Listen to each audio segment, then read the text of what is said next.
since the war broke out, since the United States and Israel launched this war on February 28th, what is happening is quite remarkable. I mean, if you look at Trump's statements, he has made several contradicting statements from February 28th. He had declared victory. He had destroyed Iran's Navy, Air Force, missile capability, etc., etc.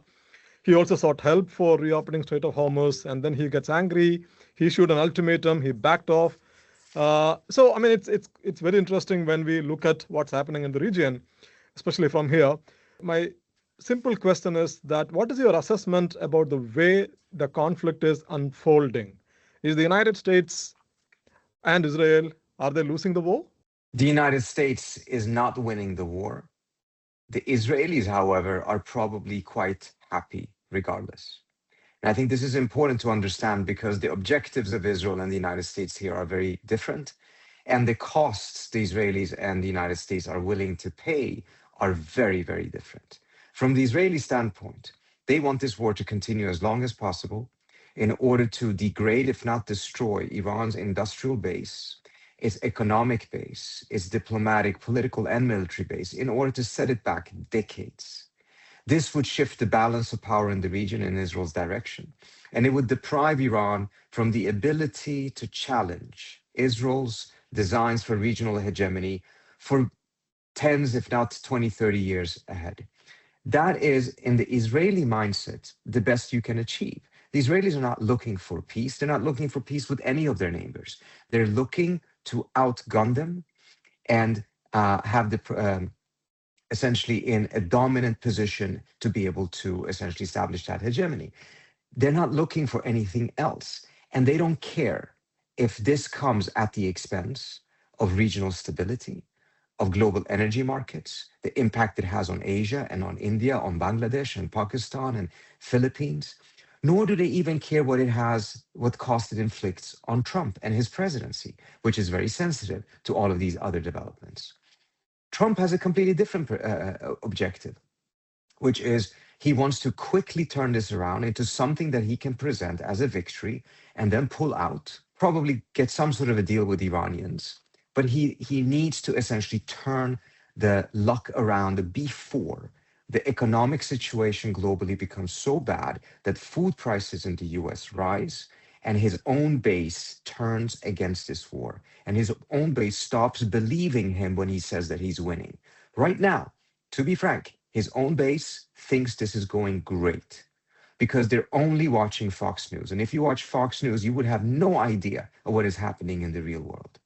But at some point, when food prices are going up, his base is going to wake up from the lure that Fox News has put him in. So he's rushing to try to desperately get some sort of a silver bullet that changes the trajectory of the war.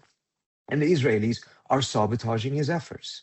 He himself has admitted that if he says that he wants to negotiate with this or that specific individual in Iran, that person may end up getting assassinated by Israel. He said it is publicly. So again, his fundamental mistake in all of this was to assume that Israel cared about US interest and for him to actually listen to the Israelis and allow the Israelis to convince him that this was a good idea. I mean, it's quite remarkable because Trump is the president of the United States and the United States is the world's most powerful country. Israel is, even if Israel is a very close or the closest partner of the United States in this region, Israel is a junior partner. But I mean, your argument is that Israelis are driving the bus. Trump is kind of, his objectives are different, but that there are clearly two. I mean, Trump is looking at the war from a completely different perspective. So why then the United States is not able to rein Israel in? The United States is capable of reining Israel in, and Trump himself has done so on a few occasions. What he's not been able to do is to rein them in and then sustain that control over them, to be able to sustain and no to them. But unlike Biden, he actually has said no to them and forced them to do things that they didn't want to do. So for instance, when the Israelis attacked Doha last year, and this came as a huge shock to regional states, and the regional states put pressure on Trump, Trump decided to rein in the Israelis. He even forced Netanyahu to read an apology to the Emir of Qatar from the Oval Office.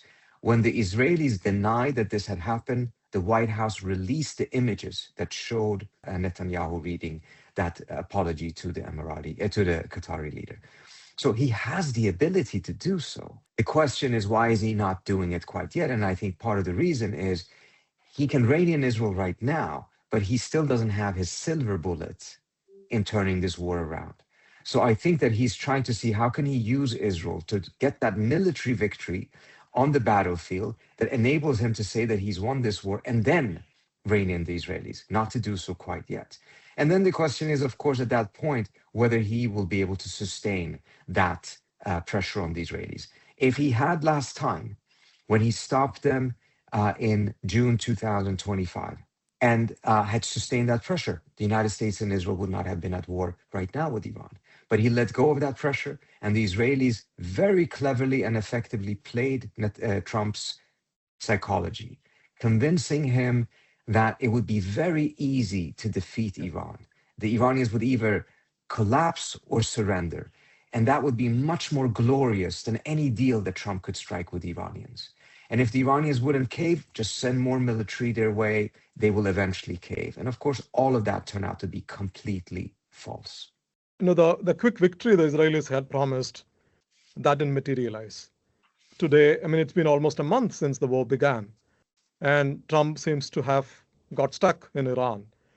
But what is he trying to do is, on the one side, he says that he is in talks with the Iranians, and on the other side, there were reports that the Pentagon is sending more troops to West Asia, to this region. So what is next? If he is not getting a victory, if Strait of Hormuz remains closed, if the Iranians are not ready to make any concessions, do you think the United States would send troops to open a ground offensive? The more likely scenario is that yes, Trump will opt for one of these military options that are being presented to him. All of them, to me, to the extent that I understand them, look like complete insanity.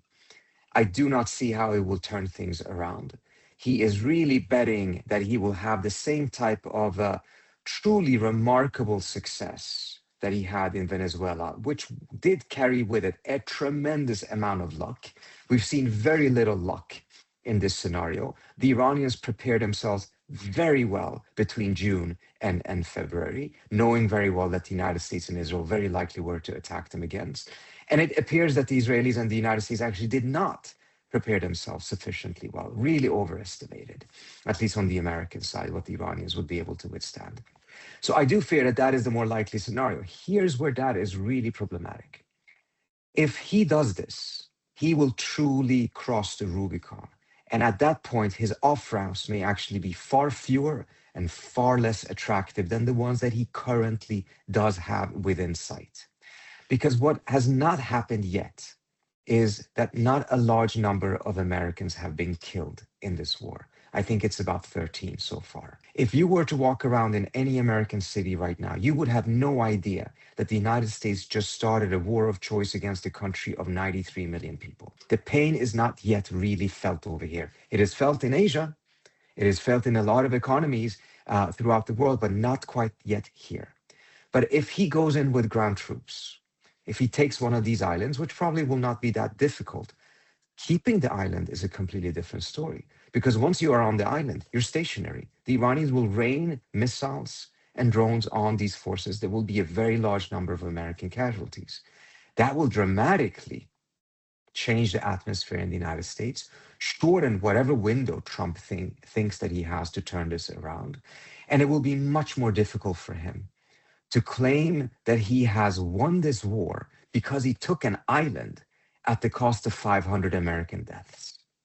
So whatever difficulty he has now to declare victory, it's actually quite feasible for him to do so at this point. Not that the rest of the world will believe that he won, but his base is still willing to believe that he won. We did a poll last week that showed that 76% still support the war of Trump voters, but 79% want him to declare victory and end it. So they still believe that he can declare victory. This is 79% of the Republican voters. Of the ones who voted for Trump in 2024. Yeah. If he goes in with land troops and he has a high level of casualties, which will dramatically change the nature of this war, I don't think that he will have the ability of convincing his base that he won this war. So I think he still has an ability to do so, short of that silver bullet. That silver bullet doesn't exist in my estimation. So he should do this now rather than thinking that he should go in with land troops and do it afterwards.